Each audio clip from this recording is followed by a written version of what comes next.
Right. And I think I misspelt spiritualogically. I'll fix that later. Oh, that's all right. All right. Okay. So take two. That's the All great right. thing about live TV, isn't it? It is. It is.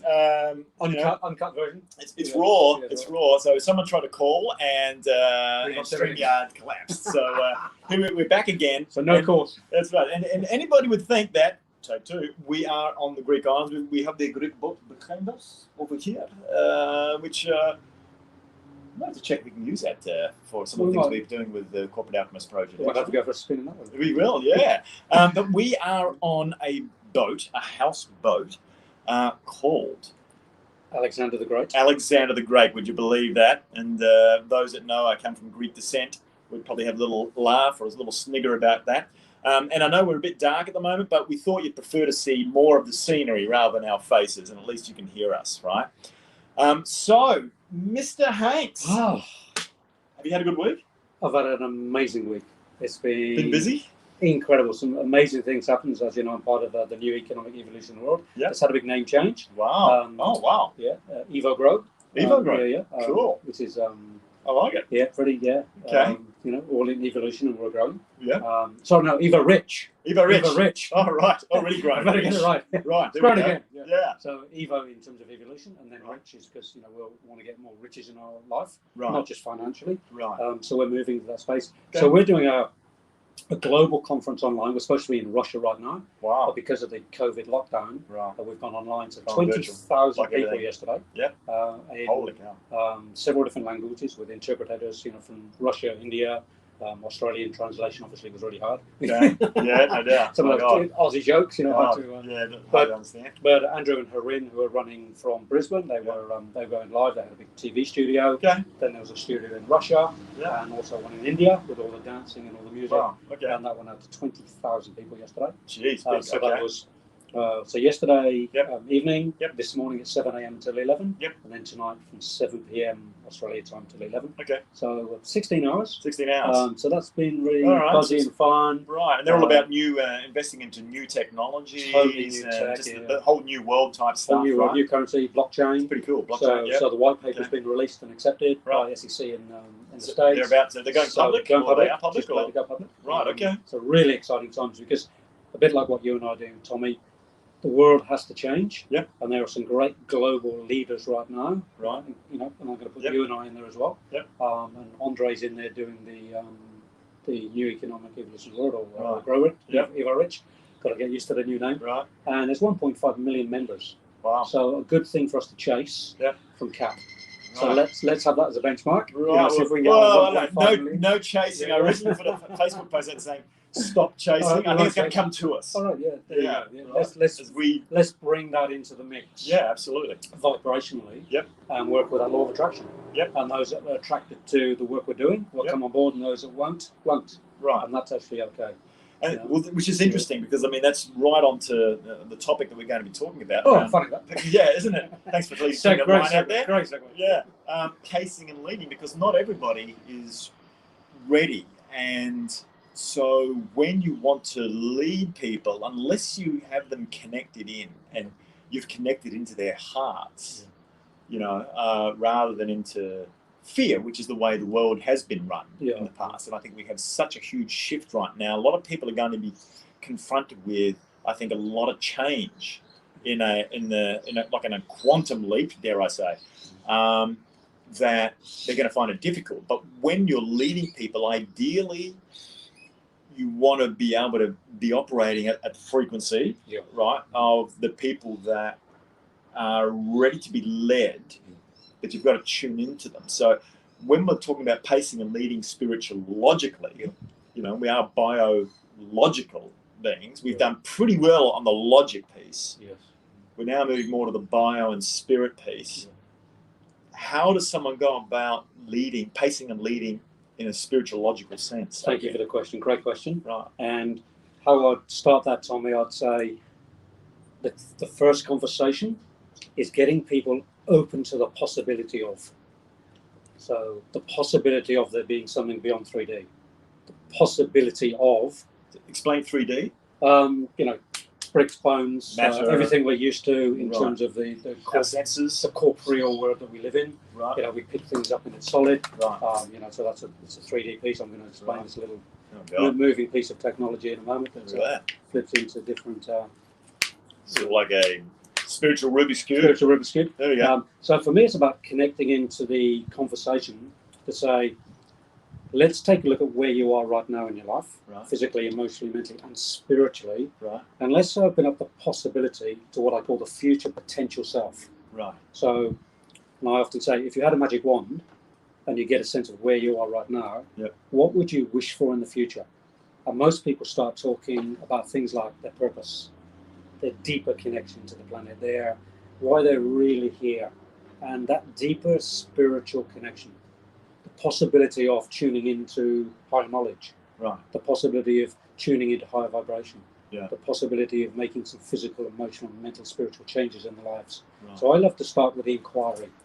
Okay. Let's do some inquiry into what's possible, and what often I'll do is point people to some text, like it could be a good book to read. Okay. It could be a good movie. Right. Thrive 2. You know, Thrive 2, yeah. It could be studying a leader and going and read their biography. Right. Nelson Mandela, for instance, you Right. know, The Long Walk to Freedom. I Yeah. mean, you know, if you haven't read Long Walk to Freedom, Right. it's about this thick. It's Oh big my fat book. God. Right. But You had a lot of time to write it. if you want to understand leadership and the Yeah. struggles of leadership, Yeah. I don't think there's anybody else on the planet like Nelson Mandela in current In times. current times, right? Long Walk to Freedom. I cried my way through that book. Wow. It's an incredible, and I've actually been to Robben Island, where Right. he was incarcerated for 18 years. Wow. And I think I may have shared this before, but Yeah. I've actually played my didgeridoo to do some Oh, yeah. vibrational healing Yeah. in his cell. In the cell. I mean, that's pretty Wow. quantum. That's quantum. Can you imagine? I mean, sitting in his cell, that guy was in there for I was it wasn't 28 allowed in years? because the gates are closed, Right, but my okay. ditch was through the bars. Oh, is that And I right? played my Through the ditch bars? into the cell. Oh, wow. And what happened to me at the time I was there was the employees on the island were ex-prisoners themselves. They were only employing the employees, to, you know, the tourist guides, if you like. Ex-prisoners. They were ex-prisoners themselves. Oh, God. So it went back. So they were standing Pretty with smart, me while Yeah. I was playing. Right. And afterwards they said, Adrian, we felt that healing from Mandela, from Madiba. Madiba. Yeah, you know. So for me, you know, what Madiba did, what Mandela did, he tuned into people's souls. He tuned into the possibility of change. He tuned into the possibility of Africa becoming one nation, Right. regardless of colour, race, creed, Right. or political, social standing. Right. So he held up the possibility of change to begin with. And he spoke about if we in this land could change. Right. So when we start that conversation with people in terms of spiritual leadership, Right. it's, can you imagine yourself in that space? So imagine the vision Imagine, piece comes up, it's- the picture in the head. So Because like, when we play with imagination with a capital I, yeah. it's one of the initiation paths is through imagination. Right. So a lot of initiation paths across the globe Yeah. are connected to what I call imagination with a capital I. Right. Because when we get into imagination, not fantasy, as a slight difference, and we start to imagine, what happens is in the subconscious mind, it starts to change into a belief. And that's, for me, the link between working in this, you know, solid 3D world, Yeah. the transition into spiritual leadership and having people, if you like, follow leaders, Yeah. is let's open up the imagination to the possibility of. So that's the gateway for me, Right. the absolute gateway through. Because Wow. if people haven't got the spiritual imagination, Yeah. they're going to get closed down pretty quickly when things start to evolve and start to manifest spiritually. Right. Because the subconscious mind will start to say things like, I don't believe it, That's it. I don't appreciate it, Yeah. I don't It's deserve never it, worked it's before. never before, it's a Yeah. wrong paradigm. Yeah. You know, No one's ever done it. I Yeah. haven't got the strength to break away from my own belief system or my own community, Right. because it can be a lonely road. You know, I was speaking to somebody last week about, you know, once you're on the carousel Yep. of spirituality, it can be a very lonely place. You can look left and look right, and the horses are going up and down, and there's nobody on the horses Right. until you find your community. So if we take that back to the corporate space, Yep. there, and the dream for you and I, the vision, the imagination for you and I, Yep. is to have many organizations, many people in the organizations that become the collective. the corporate alchemist project together. Right. Because when we have spiritual collectivism, when we have that community, it starts to grow pretty quick. Right. And where we come into leadership is getting those first initial leaders to come forth, the early adopters, those that put their hand up and they get the sword, you know, the Michaelic sword and the staff, and they're willing to take some risks. So they're the key people to start any journey of transition. Right. Is getting those leaders like you and I. You know, we put ourselves out there. Yeah. A bit controversially sometimes. Yeah. You know, which you have to be as a leader. You've got to be able to come. Well, you've got to set your. Well, if you're leading, you're leading into a new world, right? That doesn't exist yet. Yeah. And so there's risk in doing that. Yeah. And you're dealing with a lot of belief systems, right? Yeah. So we have to forge. You know, we have to open the biblical story. Yeah. We have to part the waves. Yeah. To walk through. Right. And trust that the waves are going to get held back, and then the leaders have to trust. So the followers have to trust the leaders have the energy to hold those waves back. Right. So you're creating a path where one hasn't existed before, and then you're going to make sure that as you're moving forward and you look behind, that they looked after. Where everybody go? Yeah, you know, they looked after. Do they trust you enough? Yeah. Do they believe in you enough to and in the cause? And in the cause. And the cause. And our cause is, to bring the soul back into business. I mean, that's our core message. It is. And if people want to bring soul, spirit back into business, or enlarge, exemplify what's already there, because there may be a seed there already. Right. And oftentimes in companies, the seed is there in certain people, or in the policies or the procedures or the vision or mission of the statement that's been made maybe years ago, but it hasn't been acted upon. Right. Mostly out of fear, out of lack of education, lack of understanding, lack of leadership. So oftentimes the seed is sitting there. Right. So if we're gonna phase in, if we're gonna meld in with that that's already existing, how do we nurture that and grow that? How do we water it and say we put compost on there? Right. So oftentimes going into an organisation is about what's already existing. Yeah. So don't take away what's already existing. I think that's one of the secrets too. Right. Well, I mean that's there's going to be enough change anyway heading forward. Yeah. So you're saying try and keep the current systems, infrastructure. If it's got the spiritual basis, if it's got room for growth. Right. And, and the analogy would be, you take a piece of old sourdough, and you add water and add fresh flour to it to create the starter or the medium or the yeast for the bread. Right. So you take some of the old into the new. Right. Some of the old into the new. Oh, yes, like the mother of a kombucha. Yep. Take that into the new. So sort of transition. Sourdough bread, same thing. Kombucha, kefir. Right. They're all. You take some of the old, put in the new, and then take a bit of the old. Take all the good stuff. Yeah, and make sure it's clean. So you clean the edges and you make sure there's no mold. Right. So some of the early Egyptian bread yeast that they used for starters, they've reconstituted. Wow. And there's claims of people having thousands of years of a mother or something. Yeah. Wow, that's pretty crazy. Yeah. So go on. Yeah. So if we come back into that idea of leading people in, and engaging, the first thing to do is get a sense of where people are at already. Because if we don't gauge where people are at and we expect too much in the beginning of somebody when they're not ready, we lose them. Right. So we have to gauge in. Where are we right now? How much tension can you put in that invisible? So what do you know? So straight away it's an evaluation. Right. An individual evaluation, a company evaluation, a CEO or leader evaluation. Yeah. To make sure the merits are there. Right. To take it forward. Okay. And who are the people in the organisation that have the courage, the vulnerability, the wisdom to jump up and be those early adopters? And we're going to find them. Yeah. Some of them are already knocking on the door to somebody. Even if they don't know it yet, they're knocking on the door spiritually. Yeah. Because I've been working in the soul spiritual space now for 3 decades. Right. What I realise when I'm working with a client is the head, the mind may not know where it's going, but the soul always does. Isn't that funny? Yeah. And you get better at that with age, hopefully, and some will develop faster than others. Yeah. But for me, coming out of the corporate world, you're taught to be objective. It's always data driven, to then following the heart, and sometimes the heart might not seem logical. Yeah. But one thing that has stayed with me is one podcast I was listening to where they said, the heart knows, the mind thinks, but the heart knows. Feels into it. Right, but when you've been so used to operating a certain way, to listen for it, so what does that sound like? What does that feel like? And like, so I've been out now for 2.5 years, sort of not working in corporate, working on corporate now, and you start to learn. Well, you know what? This is what I'm feeling, and it's not coming from a negative emotion. So you got to check the driver, right? To make sure it's not a negative emotion, but a positive emotion, but something that's connected at a deeper level with you. To then go, okay, you know what? I can't give you all the answers now. I don't even know exactly how on everything, right, operationally, but this feels right to go this way. Yep. So don't ask me to put a logical case down. Please don't ask me to put it in a spreadsheet either. Yeah. And a lot of things we do to make decisions on that we can put in a spreadsheet, we kind of engineer anyway, right?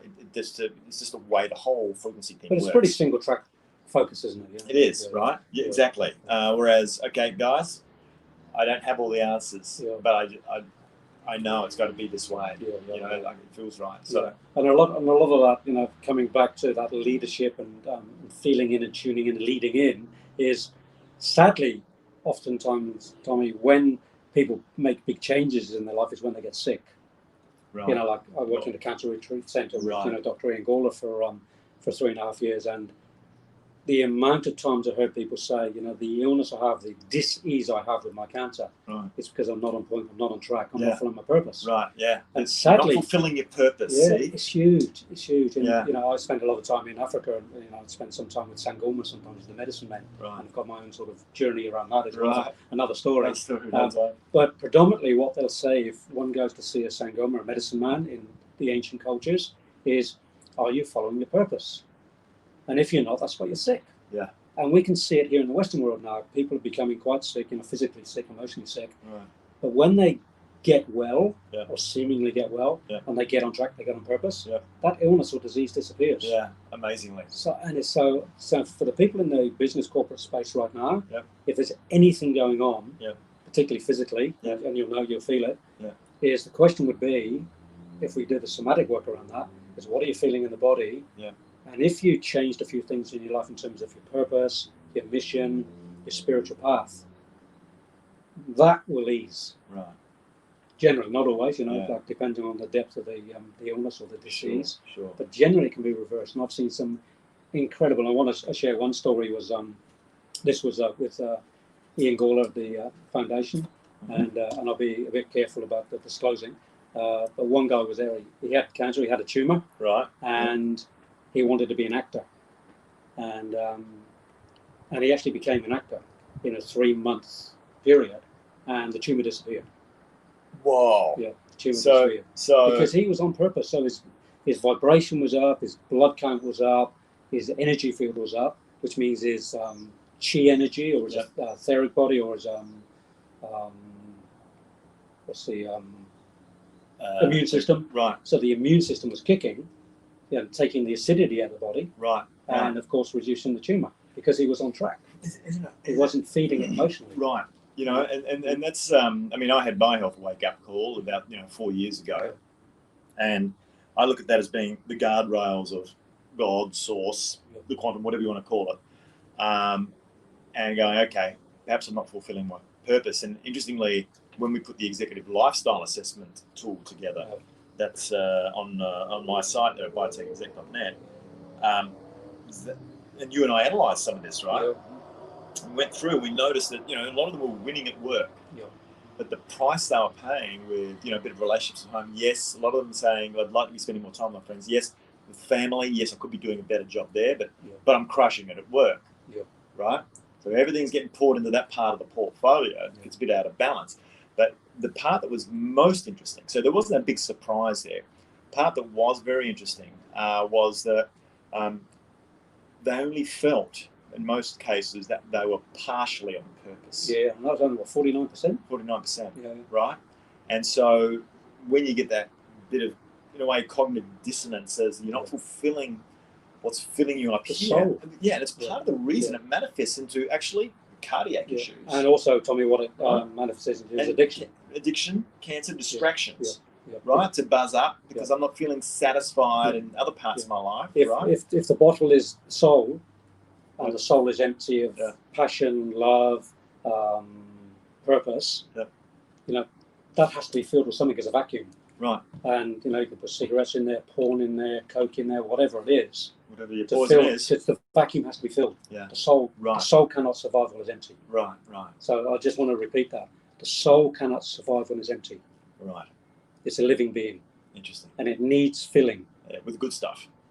Well, hopefully. The right stuff. Hopefully. But if we haven't got the right stuff in there, the poison will find its way in. Yeah. The addictions will find their way in, because the soul needs to feed on something. Right. And it can't choose whether that thing it's feeding on is positive or negative. Right. The thing that can choose that is the consciousness. Right.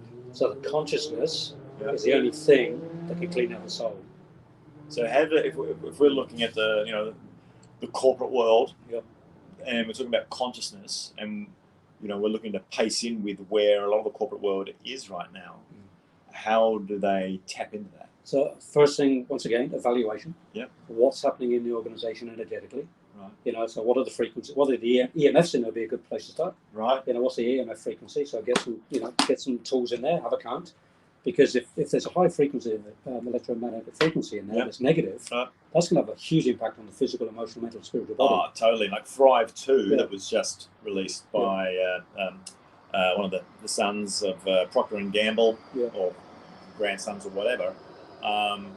They go a lot into frequency stuff. It's all about and the frequency. harmful frequencies that are in the system. And this isn't conspiracy theory bullshit. Yeah, no. And he's having come from a very corporate-like family, he knows how to speak at that level and bring forward facts, because that's the language the current world only understands. Only what I see is true. But even then, is that true? It's only what you see and how you interpret it. And people will see that differently. Totally, right? Depending on where they're ready or not, or what frequency they're radiating at. Right. It's a bit like radio stations. We drive along in the car and we tune in to different frequencies. Yep. And if we're not exactly on 92.5 or 92.4, it's fuzzy. It's fuzzy, So we have to tune right in to the individual, physically, emotionally, mentally, and spiritually.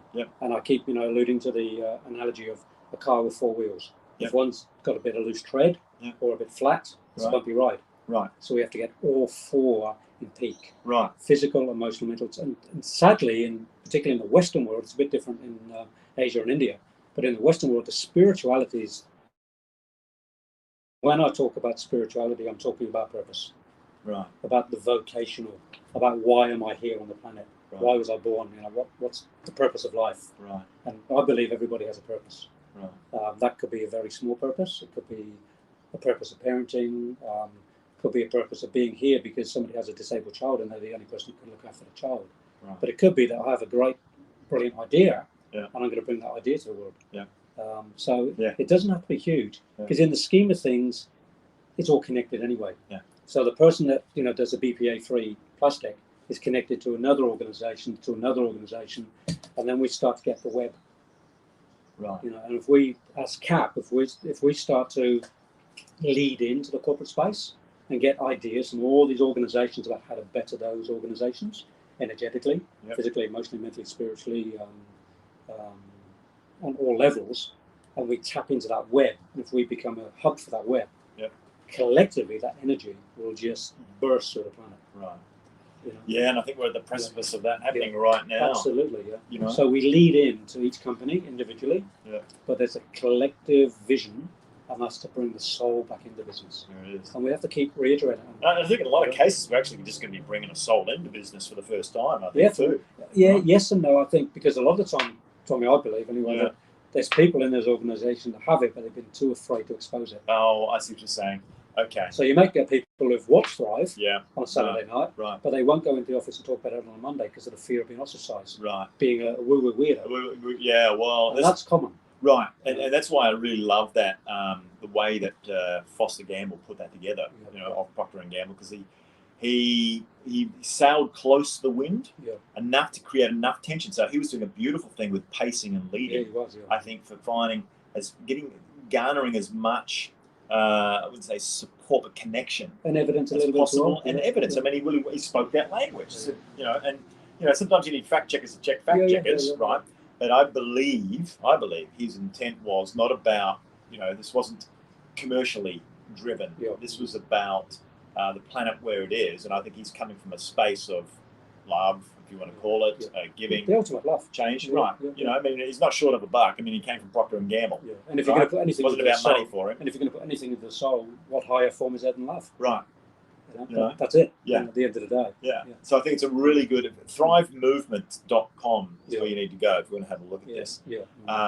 Documentary. There was 1 7 years ago, and 2 was just released in the last week or 2. Yeah, and there's some great evidential documentary in there. But there's also that thing that I mentioned right at the beginning, Tommy, called the inquiry, or the possibility, because a lot of what he was showing was still possible for the future.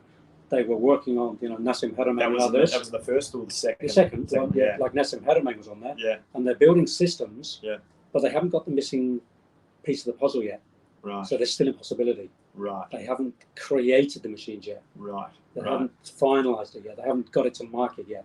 So they're still in that inquiry possibility space. Well, it seems like that guy in Africa, though, was it Africa? In Zimbabwe. In Zimbabwe. Yeah. Zimbabwe, yeah. And I've been to Zim. Right. Great country. Okay, yeah. So, I mean, he was apparently they went and proofed it and whatever and checked it out. And he had, he was wondering whether to trust. So they had proof in the concept.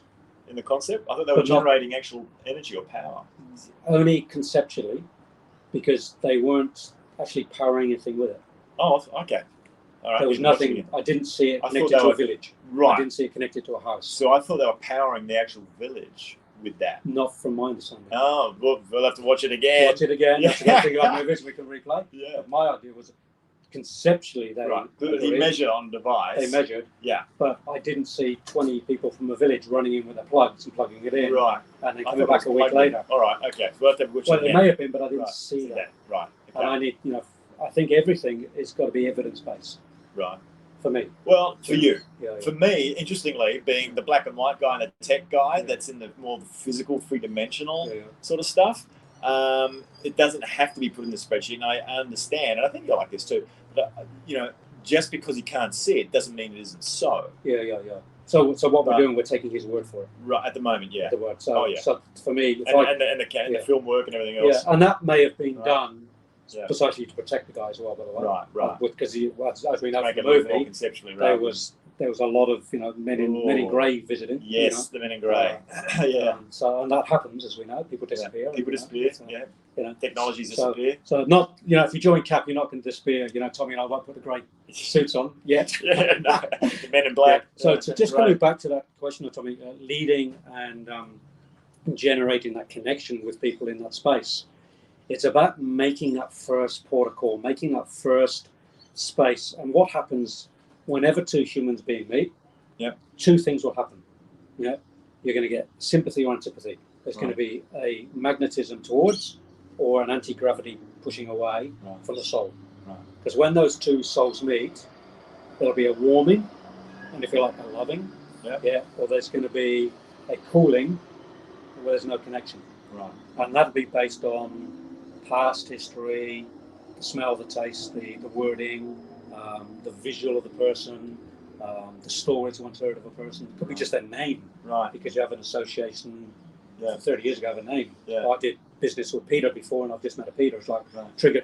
Right. Yeah. So the first thing we have database back in the. So for me, the first meeting point spiritually, and I say this often. People say to me, "How do you measure your spirituality, Adrian?" I say, "By the next person I meet." Because if I can stay neutral in that space, detach and not sympathy, because I want warming, but I don't want to go into antipathy, because I don't want to set up a conflict. So because a lot of it has to do with your stuff and your experience. Of course, it's all to do with my stuff. Because the other person hasn't got a clue; they've got their own stuff. But there's a point of difference. And I point this out when I do my leadership training. Tommy, I'll point out that when you're in the driving seat, you have the wealth of knowledge about that energetic system. You're in control. Because the other person generally hasn't got a clue about energy, about sympathy, antipathy. They may have some understanding of fight, flight, freeze, because that's quite common. But sympathy and antipathy, there's not many leaders out like myself who talk about that. So I've studied that for 30 years with my teacher, Rudolf Steiner. He wrote lectures and spoke about sympathy, antipathy, because that's soul-based. Whereas most leadership training is cognitive. They still talk about, if you like, the maze theories of things. Well, that's still cognitive. And a lot of the psychometric testing is really it's all cognitive stuff, It's cognitive. which part of it could be part of your natural, or part of it could be part of your purpose or some of your talents naturally at a deeper The level. cognitive learning. Right, So most or it of us could be learn conditioned and cognitively. programmed and learned, And most right? cognitive is. Right. Yeah. So, okay, so Whereas then... the soul is free to make choice Right. in expanding beyond that limited consciousness Right. into, if you like, the higher realms, Yeah. to download and to higher frequencies. Right. Because the soul, from my understanding, from my study for the last 3 decades, is the soul and the spirit resonate at a much higher frequency, than cognitive thinking. Yeah. I'm talking about cognitive thinking, not about spiritual thinking. That's a whole other topic I want to come into on CAP at another time. Yeah, sure. There's cognitive thinking and spiritual thinking. Yep. And spiritual thinking is the highest form of spirituality. Right. Park that. Yeah, that's definitely, I mean, that could be for next week. I'm parking Yeah, please. Yeah. So, I mean, with myself being more on the physical piece, with, the eating, moving, sleeping, and we connect at thought, right? Yeah. And then you go to the emotional and the spiritual piece. And so I guess if we look at psychometric testing, the cognitive stuff, going beyond that, that you would then, from an epigenetic level, go deeper than all the psychometric tests. Absolutely. And actually, from a data point of view, say, well, look, these are what you're predisposed to think and kind of feel like, but this is actually how you think at a deeper level. So I'm interested then, and that's at the DNA level. Yeah, and that predisposition can be changed. It can, so because you change genetic expression. Yeah, you change the genetics by the environment. By the environment, which is the epigenetics, yeah, right? Totally. So I'm wondering, though, then DNA and the connection of DNA to spirit. Yeah. Do you have an answer on that one? So we can talk about the double helix process in the DNA. Right. And I'm going to share it a little bit. I'm not going to give too much away because I actually want to do a research paper on this. Okay. We spoke about before about the Fibonacci codes, and there are other codes. Ratios. And the ratios. The golden ratio. Yeah. So when you follow the double helix of the DNA, there is a pattern. Right. Partly through that, the pattern changes, and it doesn't follow natural law. Right. Oh. Okay. And I want to know why. Oh. But I'm not going to share that because I don't want somebody to pick up on my idea because I want to study that. Wow. I've already spoken to Jane about that about 5 years ago. Right, Jane invented this little toy. Okay. So Jane and I have started looking at. Maths. We've already started looking at sacred patterns. Right. So when you start looking at double helix of the DNA strands, there's a point where it changes that doesn't follow natural law. Okay, and at that point, I believe we can reconnect back to natural law. Right. Through spirituality. Oh, so there it is. So it seems to be a doorway. It's like the what was it called? The gate. What was the name? Stargate. Yes, Stargate. Through the DNA. It seems that there's something about the DNA. I mean, you can go sort of somewhat esoteric and start talking about extraterrestrials and whatever, but there's something about the DNA and the signature of each individual that then seems to have some form of a connection with the star seed. When we go back to that DNA patterning, we're all unique. Right. Yeah. We are unique. So how do we get uniqueness? Yeah. How do we get uniqueness? Yeah. What's the bridge between that? It's almost like Stargate. The bridge between that and then different dimensions. Yeah. Because animals, if you take a lion, there's no uniqueness. Right. But in the human being, there's uniqueness. Right. And for me, that's called the I presence. There it is. The spirit. The spirit. Because animals don't have spirit. They go to, if you like, the astral realm or the habit realm. Yeah. Like cows, get up at 4 o'clock in the morning, they have to go to the shed. Yeah. They can't say no. Because it's built into their code, right? Well, they don't have an eye. They don't have a choice. Right. They don't have spirit. Right. From the I present spirit, they don't have a choice. And they're always present too. It's like unlike humans that are thinking too far forward or thinking back. They're not actually here. Well, they're present. Part of our problem. They're present to the program. They're present to the program. Right. Because they can't change the program. Right. But we can. But we can. And that's it. Right. And in that DNA structure, in the human, in animal, the DNA structure is complete. Right. And there's a pattern. In the human, it flips where there's a point where it changes, where it doesn't follow natural law. That's what I'm interested in. Right. To my understanding, that hasn't been researched yet. Right. Oh, so there's something new. Look at that. Mark this spot. Yeah. Okay. Mark this spot. All right. Yeah. So there we go. So I think sort of looking at wrapping this one up. Yeah. So wrapping it up, I'd say let's invite Tommy and I in. Yep. Let's come and look at your DNA structure in your organisation. Which we can. And let's see where we can restructure it to get you into a space, physically, emotionally, mentally, spiritually, and all other aspects, where you're back on track, where things are flowing, where you're not going to be in dis-ease. But that's going to take as an organisation. It's going to take a couple of people to put their hand up and say, we want that change. We need that change. Yep.